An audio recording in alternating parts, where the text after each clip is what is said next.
Hello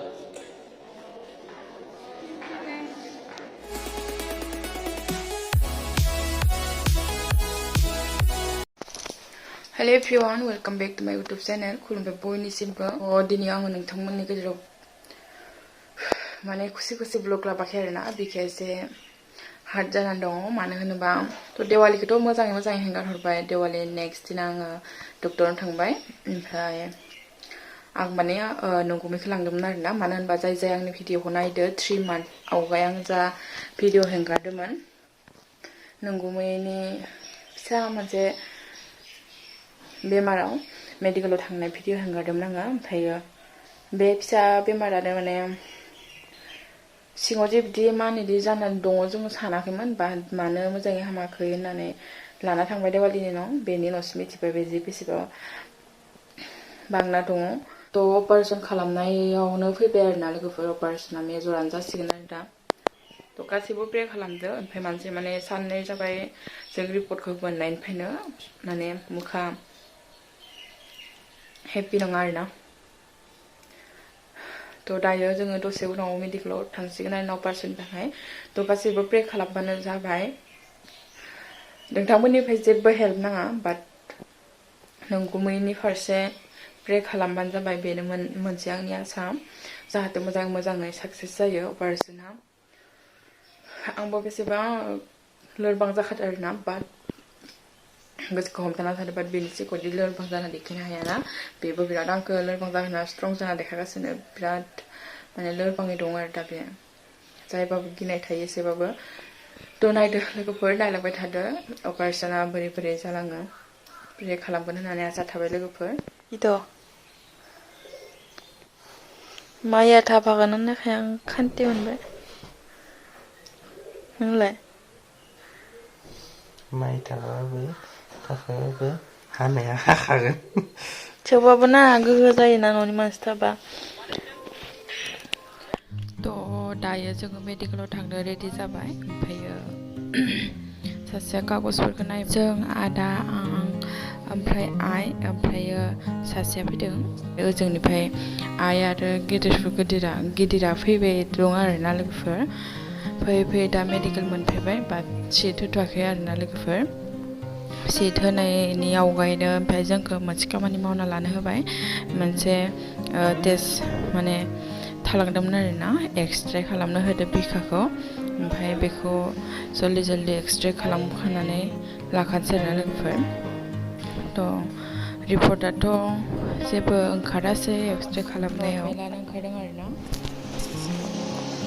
थ' दायो मेडिकेलाव गासिबो खामानिया जाजोब्बाय जानानै ओमफ्राय आरो बेयाव बेड होबाय आरोना ओमफ्राय खैटासोआव मा खालामो मिन्थिथ'आ दा ओमफ्राय नायलांबाय थादों नोंथांमोनाबो ओमफ्राय प्रे खालामदो मोजाङै हामथों होननानै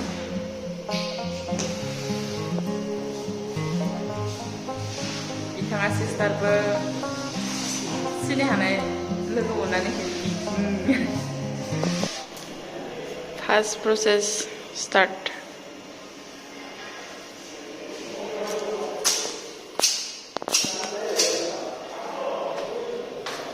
किद'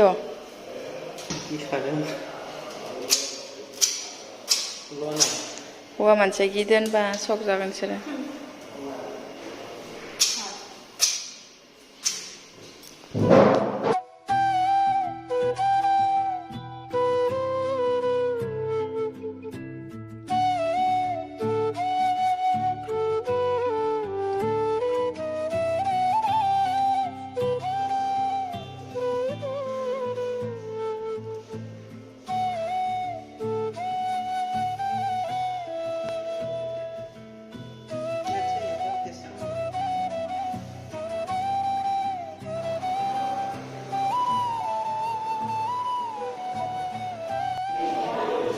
रायजो नोंथांमोन माने बेमारा मा नोंथांमोनाबोथ' मिथिथ'वाखै ओमफ्राय आं उनाव लासैनो खिथागोन दिनै अपारेसन जागोन दिनै 15 ना डेटआ नभेम्बर 15 बेनिफ्राय आंबो बे सिटुवेसनाव लागै मोनहैगोन बेखौ सानाखैमोन थारमाने नायदोंमोनबा सिगाङावनो खिन्थु माबायदि बिदि जायखौ पात्ता गैया दाद्राय बे बिजि सुनाय मोनसे ओरैबायदि सायो गोबावथार जाबायमोन लायियाबो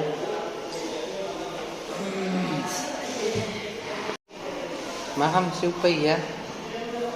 नायनोसै माबायदि जायो मोजाङै मोजां जालांथों नोंथांमोनहाबो बोर होदो दे बुंनो गोसो गैयाबाबो माने बिखाया एरै जागासिनो आरोना दायोथ' गासै इन्जेक्सनफोरखौ होनानै थांबाय सिस्टारफोरना ओमफ्रायहाय अपारेशननियावहाय सिगनेसार नांगौथ' गार्जेननि ओमफ्रायो बे सिगनेसारनि थाखाय रेडि खालामगासिनो आरोना बिसोरो ओमफ्रायो सिगनेसारखौ ओमफ्राय बिदा गिदिर फैदो नालाय गेदेरफोर ओमफ्राय बेनो हरबाय आरोना ओमफ्रायो दायो बिराद माने लोरबां जाना दंमोन बे समाव आंबो गासिबो बाद गोहो होगासिनो आरोना सासेखौ गासिबो बिदिनो जाखायो दलंफोर बेखेवनानै दुब दुब दुब दुब मोनबाय थादोंना गावखौनो गाव बिराद माने सामलायना लाखिगासिनो मानो होनबा बेखौबो गोहो होनांगौ नालाय दलंफोर बे समाव ओरैबायदि बिखा गावनाय आरोना माने निजिनो बेहुस जागोन बायदि आरोना बाद गोसोखौ हमथाना लाखिदो आरोना बेफोर ओमफ्राय अपारेशनाथ' सोबायानो सोनायनि उनावहाय प्रे खालामगासिनो आंबो ओमफ्राय गावखौनो गोहो होगासिनोमोन आरोना ओमफ्राय बयनिबो सिगाङाव बिदि लोरबां जाना देखायनो हायाथ' सासेबाबो जानांगोन ओमफ्राय आधा घन्टानि उनाव 30 मिनिटनि उनाव दंना हरबाय आरोना सासेखौ अब्लानि टाइमाव आङो ओरैबायदि माने जिउ गोदान मोननाय बायदि मोनदों आरो लोगोफोर थ' अपारेशनाथ' मोजां साक्सेस जालांबाय ओमफ्रायो बाट दा स्ट्रं जानायल' बाखिसै लोगोफोर प्रे खालामबाय थादो नोंथांमोनाबो नोंथांमोननि प्रेजों जाहाथे थाबैनो स्ट्रं जायो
थ' सिङाव माबायदि जादोंमोन मा बुस्थु जादोंमोन नैबेनो आरोना लोगोफोर ओमफ्राय मोनसे पाथर बायदि गोरा आरोना